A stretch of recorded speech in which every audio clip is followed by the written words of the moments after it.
All right. So today we're going to be taking a look at something a little bit different. Yeah. We're going to try to understand a specific moment in time. Okay. And we're going to be doing that by looking at what people were urgently searching for online. Interesting. We're going to be looking at data from right after the shooting at the school in Nashville, Tennessee. Right. Back on January 22nd, 2025. Mm-hmm. Antioch High School. Yeah. It was a really horrific event. Yeah, it shook the entire community. Absolutely. And so what we have is a collection of the top Google searches. Yeah. That happened right after the news broke of the event. Raw, unfiltered. And it gives us, I think, a really interesting look Yes. at how people were grappling with this tragedy. In real time. Yeah. It's Absolutely. almost like we're kind of eavesdropping on a city's anxieties and questions, right? You can feel it in the searches. Absolutely. You see immediately this wave of location-based searches. Oh, yeah. Antioch High School, Nashville shooting, Antioch TNs. Yeah. And you can practically feel the urgency. Yeah. Like, is this where my kid goes to school? Exactly. Is this near me? Is this near my house? Yeah. Are my loved ones safe? Are my loved ones safe? And then when you look closer, though, at the school shooting searches, Okay. it's not just about location. Right. There's so many variations. School shooting today, Tennessee school shooting. How many school shootings this year? It's like people are trying to put this event into some sort of context. Yes. That's terrifyingly familiar. A horrifyingly common occurrence. Right. It's disturbing.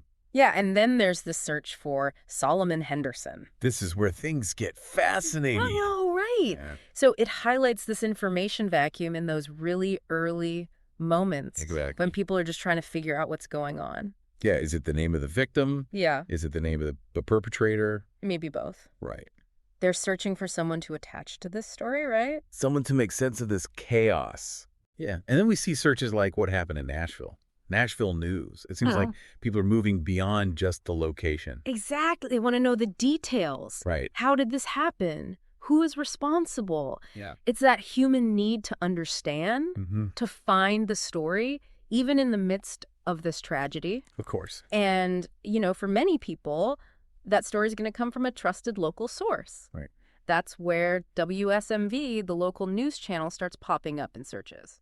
Yeah, and that's interesting because alongside those local news searches, you have searches for U.S. news. Right. And even international news outlets. Exactly. So it starts local. Right. But then it very quickly becomes a part of this much larger conversation. Right. This event in Nashville is now feeding into national and international debates. Yeah. About gun violence, school safety, mental health.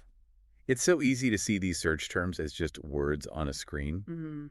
But, you know, they represent so much more than that, don't they? Fear, confusion, desperate need for information. A longing to understand what happened. Exactly. And maybe if we pay attention to these patterns, right, and we try to understand, you know, these information-seeking behaviors, maybe we can find better ways to respond to these tragedies. Respond and prevent. Yeah. And that makes you think, what if we could use this data not to just understand the aftermath, right, but to anticipate and address the anxieties and vulnerabilities that might lead to them in the first place? That's what we need to be thinking about. Absolutely. Something to think about. Yeah.